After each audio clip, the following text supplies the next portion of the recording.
Bonjour tout le monde, bienvenue à cette troisième capsule vidéo, toujours dans le système urinaire, donc la physiologie du système urinaire. Cette capsule fait directement suite à la capsule 2. Donc, si vous vous souvenez un peu, la dernière fois, on parlait de mécanismes de contrôle d'autorégulation, particulièrement le mécanisme myogénique et tubulo-glomérulaire, donc ce qu'on appelait en fait les mécanismes de régulation intrinsèque.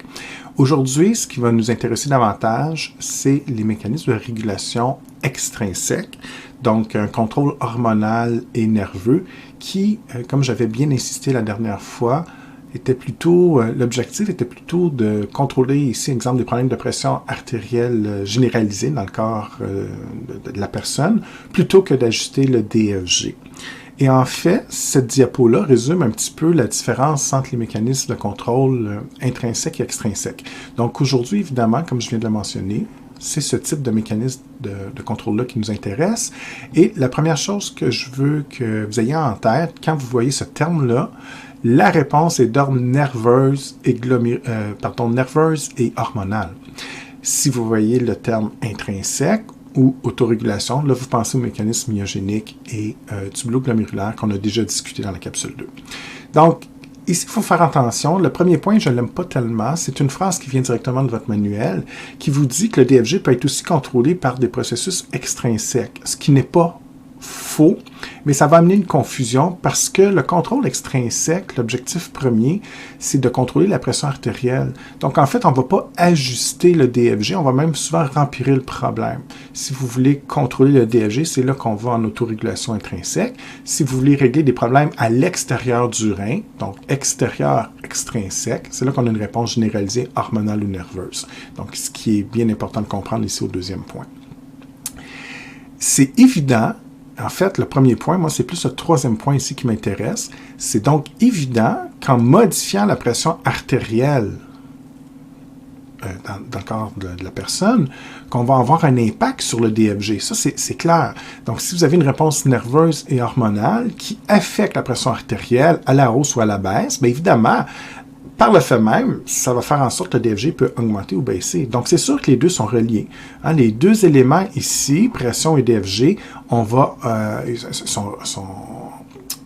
vous dirais qu'il y a un impact entre les deux. Donc, évidemment, si j'augmente la pression artérielle, on a déjà discuté de cette idée-là, si j'augmente la pression artérielle, ben, il y a plus de sang qui va arriver plus rapidement au néphron. Donc, on augmente le DFG, pression faible, DFG plus faible. Mais, comme je le disais, cette réponse nerveuse hormonale, bien qu'elle va contrôler les effets de la pression artérielle, on va avoir un impact sur le DFG, mais on ne réglera pas les problèmes de DFG quand on est en extrinsèque. Donc, première réponse, dans la réponse nerveuse et la réponse hormonale. Donc, la réponse nerveuse est contrôlée par le système nerveux sympathique. Ceux qui se souviennent un peu de leur système nerveux, on se souvient que le système nerveux autonome sympathique, c'est une réponse souvent en situation de stress, exemple, ou d'activité physique, etc. Donc, généralement, la régulation nerveuse dans le contrôle extrinsèque va faire en sorte qu'on va amener une réponse rapide et efficace dans une situation qu'on considère comme urgente ou problématique. Donc, cette réponse-là va agir directement sur l'artériole afférente, donc l'artériole qui va alimenter le glomérule, comme on a déjà vu. Et généralement, cette réponse-là va amener une vasoconstriction de l'artériole afférente. Donc, on va fermer l'artériole le plus possible, on va limiter l'arrivée sanguine et on va bien sûr diminuer le DFG. Le deuxième effet, c'est le contrôle des mésangiocytes. Donc, on va favoriser une contraction des mésangiocytes pour ajuster la surface de la membrane de filtration. Un concept qu'on avait déjà étudié dans la capsule 1. Et en plus, on va stimuler les cellules granulaires qui sont présentes dans l'artériole afférente à libérer de la rénine. Donc, une enzyme qui va permettre d'activer une hormone, l'angiotensine 2, que vous avez déjà étudié en détail dans le système cardiovasculaire. Ce genre de réponse va être utilisé vraiment en situation d'urgence. Donc, généralement, un exercice physique très intense, dans une situation qui amène, exemple, une déshydratation sévère chez le sportif, ou encore dans un cas d'hémorragie. Pour tout illustrer ce texte-là, ou ce qui est écrit dans votre manuel, j'ai fait un petit schéma qui synthétise pas mal la réponse. Donc, hémorragie, perte de liquide, exercice intense Vous ne le voyez peut-être pas, mais c'est un peu ce que je viens de dire. C'est donc une perte. Donc, on diminue la quantité d'eau dans le corps. Exemple, sueur extrême puis une mauvaise hydratation de la personne. Donc, ne boit pas assez d'eau, exemple, pendant, je sais pas, un match de tennis à 40 degrés Celsius. Donc, déshydratation relativement sévère, ce qui fait en sorte que la diminution de volume ou l'hémorragie amène une diminution de pression artérielle. Donc, c'est toujours la relation qu'on a en cardio. Volume dans les artères plus faible, pression artérielle plus faible. Cette situation-là enclenche aussitôt la réponse nerveuse, donc le système nerveux autonome sympathique, et les trois principaux effets. Okay? Donc, l'effet que vous aviez vu en cardio, je passe plus vite parce que c'est du connu, là. Donc, on va favoriser une vasoconstriction généralisée des artères, ce qui va augmenter la pression. Évidemment, on avait déjà vu que si on diminue le diamètre d'une artère, le sang va pousser un peu plus fort sur les parois, donc on augmente la pression. C'est toujours vrai, il n'y a rien de nouveau. La seule chose, c'est que maintenant, dans un contexte de système urinaire, on va focusser plus sur la vasoconstriction de l'artériole afférente.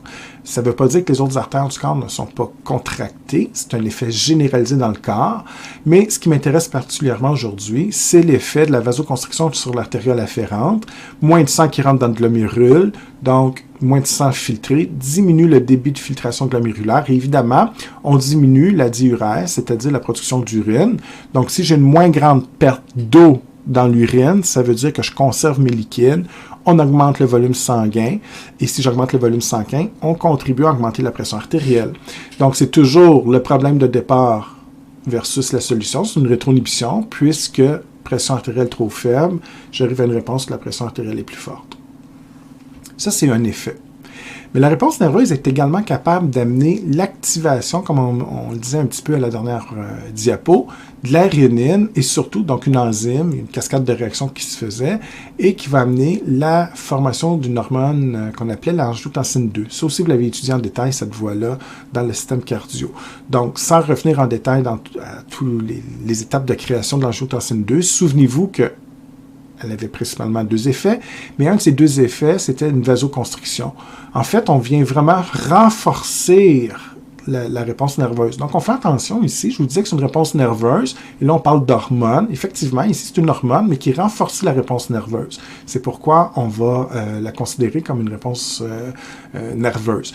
Et l'angiotensine 2, dans ce cas-ci, fait exactement la même chose. Une vasoconstriction généralisée dans le corps de toutes les artères, mais ce qui nous intéresse, la vasoconstriction de l'artériole afférente et les effets que j'ai décrits précédemment, sont toujours là. Maintenant, on va faire un petit lien avec la capsule 1 que j'ai déjà présentée. La surface de filtration peut s'ajuster grâce aux cellules mésangiocytes. Donc, souvenez-vous, c'était des cellules un peu particulières qui ont une capacité de contraction, un petit peu comme les myocytes, les cellules musculaires.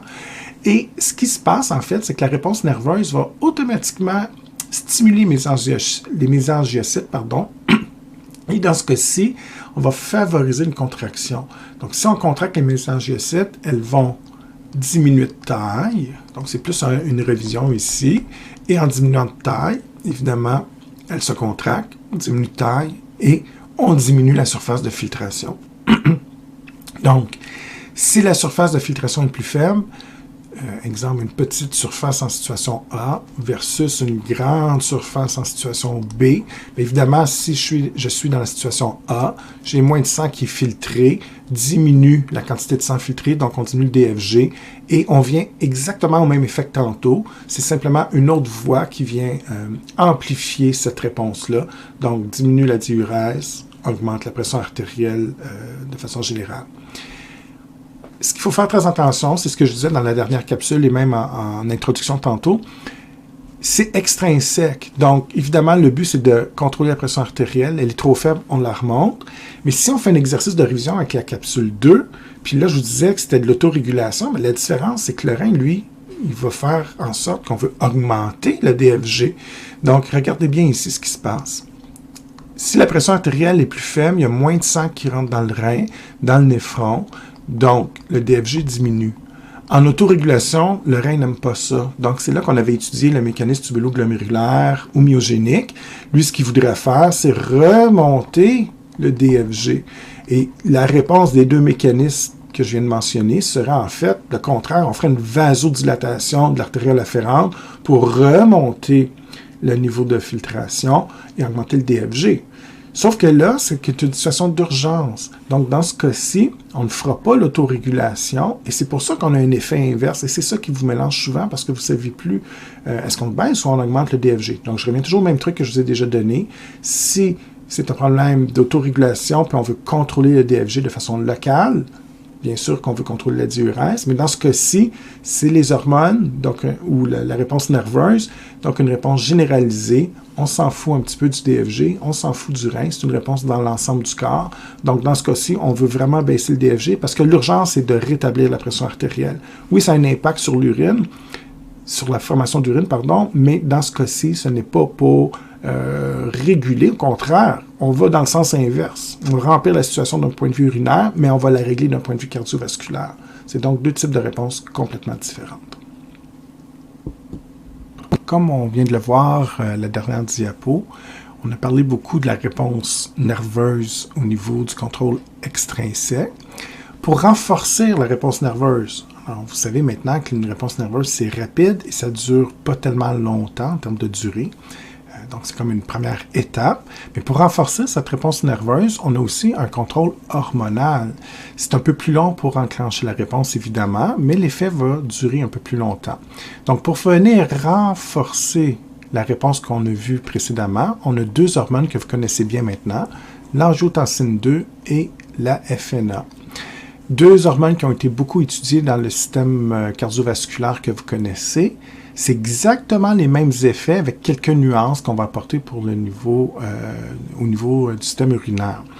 Donc, dans ce cas-ci, si je reprends la voie rénine d'angiotensine, donc le concept, c'est de faire l'angiotensine 2. C'est une figure que vous avez déjà étudiée, je ne vais pas la réexpliquer. Ça ne veut pas dire que ce n'est pas important pour l'examen, ça veut simplement dire que vous devez la revoir, mais c'est une révision. Donc, en gros, très rapidement, vous vous souvenez qu'ici, c'est les étapes de fabrication pour arriver à une hormone fonctionnelle. Donc, vous aviez vu dans un cas, exemple, que la pression artérielle est plus faible. Donc, la situation de tantôt, c'était quoi? Un exercice intense ou encore une hémorragie. Donc, même chose. Pression artérielle plus faible. Toutes ces étapes-là qui vont s'enclencher, que je vous ai déjà expliqué précédemment, qui amènent l'angiotensine 2, qui va à son tour avoir deux effets. Le premier ici, pour stimuler les glandes surrénales, qui fait une hormone aldostérone, réabsorbe le sodium et l'eau pour, évidemment, contribuer à augmenter le volume sanguin et la pression artérielle. Et comme on l'a déjà rappelé la dernière diapositive, l'angiotensine 2 a une capacité de vasoconstricter les artérioles, donc ça vous le savez, les artères artérielles dans l'ensemble du corps, mais plus particulièrement l'artériole afférente. Et ce qu'on a vu dernièrement avec la réponse nerveuse, c'est la même chose. Si je fais une vasoconstriction de l'artériole, je diminue le DFG, je conserve, évidemment, c'est l'artériole afférente dans ce cas-ci, donc diminue le DFG, conserve les liquides, ce qui contribue à renforcer aussi la pression artérielle. Okay? Donc, je passe extrêmement rapidement, c'est les choses que vous avez déjà étudiées. Dans la situation inverse, donc si la pression artérielle est trop forte et qu'on veut diminuer, donc la réponse est de diminuer la pression artérielle. Dans ce cas-ci, on va faire une hormone qui a un effet inverse. Donc, une autre hormone que vous connaissez bien. Ce que vous aviez déjà étudié en cardio, c'est que lorsqu'on fait de la FNA, qui est relâchée par l'oreillette droite, c'est un puissant vasodilatateur de l'ensemble des artérioles et petites artères du corps. C'est toujours vrai. Donc, en vasodilatant, on diminue la pression artérielle. Mais ici, la nuance que j'apporte, d'un point de vue urinaire, c'est que l'artériole afférente va aussi être vasodilatée.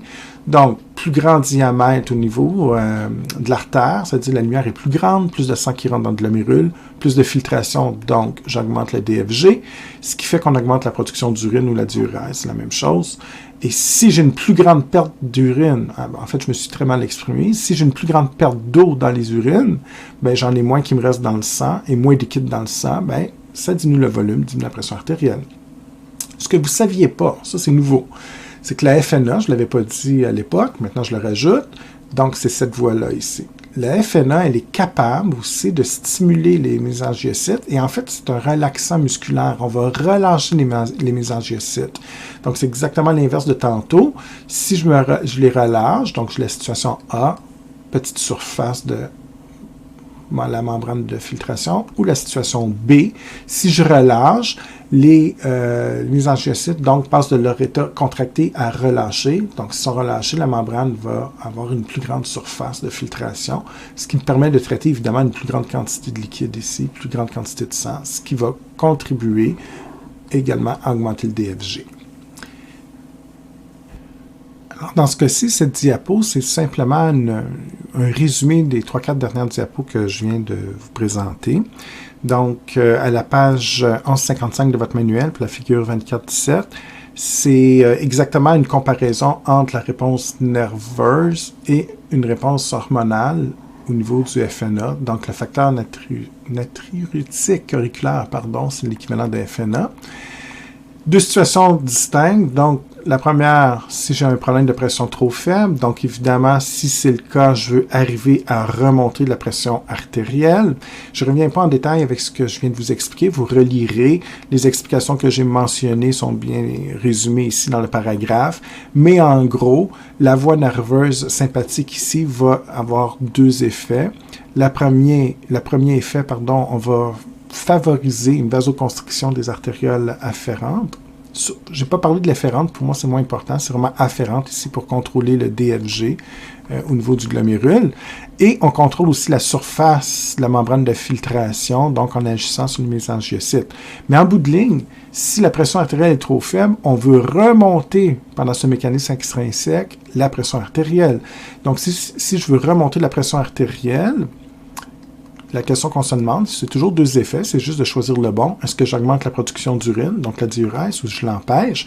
Si je veux remonter la pression artérielle, bien évidemment, je dois conserver mes liquides, donc on veut diminuer le DFG, soit en agissant directement sur l'artériole afférente, donc on fait une vasoconstriction, donc on va fermer ici, moins de sang qui va être filtré, et aussi on va ajuster, en fait on fait la contraction des mésangiocytes pour diminuer la surface de filtration, ce qui va contribuer aussi à diminuer le DFG, conserve les liquides, augmente la pression.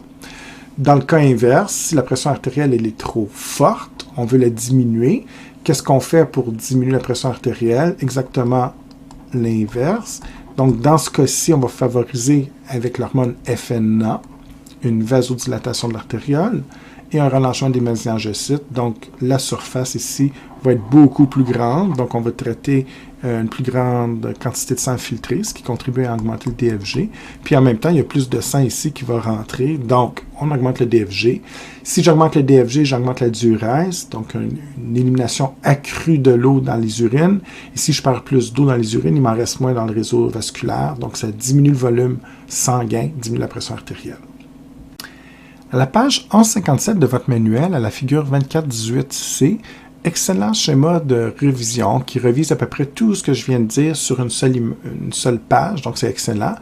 Le problème, comme vous l'avez constaté dans les deux dernières capsules, celle-ci et la dernière, donc capsule 2 et 3, j'ai beaucoup insisté sur le fait de ne pas mêler les mécanismes intrinsèques, extrinsèques, et la confusion pour vous vient en partie de cette image-là et du texte qui le suit, car l'auteur ne distingue pas, comme je l'ai fait avec vous, la différence entre les deux.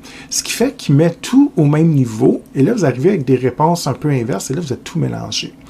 Donc, ce que j'ai rajouté ici comme information, je sais que ça fait une diapositive un peu lourde, mais c'est vraiment pour distinguer et empêcher cette confusion qui vient de votre manuel. Donc, premièrement, ce qui est écrit en A ici, puis quand on vous parle de maintien du DFG, ce qu'il faut comprendre et qui n'est pas clair, c'est que là, on est en autorégulation en mécanisme intrinsèque. Donc, le réflexe que vous devez acquérir maintenant avec les capsules que je vous ai enseignées, c'est que le mécanisme myogénique tubulo-glomérulaire, c'est ici qu'il va agir. Et c'est ici qu'on agit. Pourquoi? Bien, l'objectif, c'est de contrôler le DFG, peu importe les problèmes cardiovasculaires qu'on pourrait avoir en termes de pression artérielle. Et bien souvent, la réponse d'autorégulation du rein, que ce soit par myogénique ou tubulo-glomérulaire, va empirer la situation d'un point de vue pression artérielle, mais ce n'est pas grave. Dans le cas de B puis C, ici, c'est complètement l'inverse. Ici, on est en mécanisme extrinsèque dans les deux cas, situation où la pression artérielle est faible ou forte, donc c'est là qu'on parlait de la réponse nerveuse ou hormonale. Et dans ce cas-ci, l'idée, c'est tant pis pour le DFG, on veut contrôler la pression artérielle. Et dans ce cas-ci, oui, ça va avoir un impact sur le DFG, mais en fait, on n'arrivera plus à faire l'autorégulation, donc le DFG, on n'arrive plus à contrôler. Et ce qui m'intéresse, parce que ça, c'est une question que vous pouvez vous demander, je ne l'ai pas dit clairement, elle était implicite dans mes capsules, mais là, on va résumer tout ça. Pourquoi ici, on maintient, puis si on n'arrive pas à maintenir, je reviens avec cette figure-là que j'avais déjà présentée à la capsule 2. Et je vous avais posé une question que je trouvais intéressante. Je vous disais, regardez ici, le jeu de pression, OK, varie beaucoup. Là, on passe d'une pression, d'un exemple, de 80 pour la pression artérielle moyenne à 160, puis le niveau de DFG reste complètement stable dans la situation A. Le A ici correspond au A ici. Donc, on est dans cette situation-là. Pourquoi l'augmentation de la pression artérielle chez cette personne-là n'affecte pas le DFG? C'est parce qu'on a des mécanismes intrinsèques qui sont assez puissants. Donc, le mécanisme myogénique et tubulo-glomérulaire est assez puissant pour maintenir le DFG. Par contre, on arrive dans la situation aussi où on n'y arrive plus. Là, la production d'urine devient excessive. Oui, c'est vrai, parce que là, la pression artérielle est tellement, je dirais, anormale et grave. Donc, ici, exemple, je monte à plus de 200. Mais dans ce cas-ci, tant pis pour l'autorégulation, le mécanisme est inefficace. Donc, dans ce cas-ci, c'est vraiment la réponse hormonale. On avait vu surtout tantôt la FNA, qui va faire en sorte, peu importe le détail, on avait déjà vu mésangiocytes, vasodilatation, tout ça. Donc, ça, c'est du connu. Mais en gros, pour l'instant, ce que je veux que tu retiennes, c'est qu'on est au niveau de la production d'urine, on augmente. Okay? Donc, la FNA vasodilate, augmente la surface de filtration de la membrane de filtration pour augmenter la production d'urine.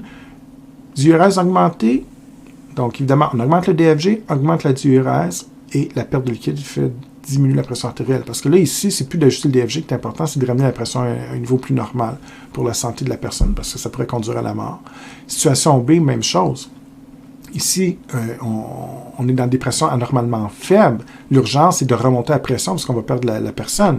Donc, dans ce cas-ci, tant pis pour l'autorégulation, on va vraiment vouloir maintenir la pression artérielle. Donc, c'est l'autre hormone, donc réponse nerveuse ou angiotensine 2 qui fait en sorte qu'on vasoconstricte l'artériole afférente. On diminue la surface de filtration pour diminuer le DFG, empêcher la production d'urine et conserver le liquide pour augmenter le volume sanguin et la pression artérielle. Par contre, quand je suis dans la situation A, eh bien, c'est quand même bien que la pression artérielle passe de 80 à 120 et elle augmente. On va quand même faire en sorte que, bon, écoute, on peut augmenter davantage la pression artérielle, c'est pas grave. L'idée, notre principal objectif, ici, c'est de contrôler le DFG. Donc, dans ce cas-ci, exemple, si la pression augmente, puis le DFG, je sais pas moi, le DFG, je parle d'un autre exemple qui va être plus clair. Si, exemple, la pression, le DFG diminue, en autorégulation, ce que je veux faire dans la situation A toujours, je vais le remonter. Si je remonte le DFG, je vais faire quoi? Je vais faire en sorte que, exemple, je vais faire une vasodilatation pour avoir plus d'urine qui va entrer et tout ça. Ce n'est peut-être pas une réponse souhaitable, la vasodilatation, pour régler le trouble de pression, mais c'est certainement souhaitable pour régler mon problème de DFG. Donc, ça a l'air bien compliqué tout ça, mais en fait, avec une question simple, on résout tout. La question toujours, est-ce que je contrôle le DFG? Si oui, on est en situation intrinsèque. Pardon, ici. Donc, DFG, situation intrinsèque, on y va avec les deux mécanismes que je vous ai déjà expliqués. Si on va pour la pression artérielle, on s'en vient en extrinsèque. Alors voilà, ça complète la capsule 3. Je vous souhaite une excellente étude. Ne vous gênez pas, si vous avez des questions, toujours par Mio, ça va me faire plaisir de vous répondre. Et bien, bonne étude, puis on se revoit pour une prochaine capsule.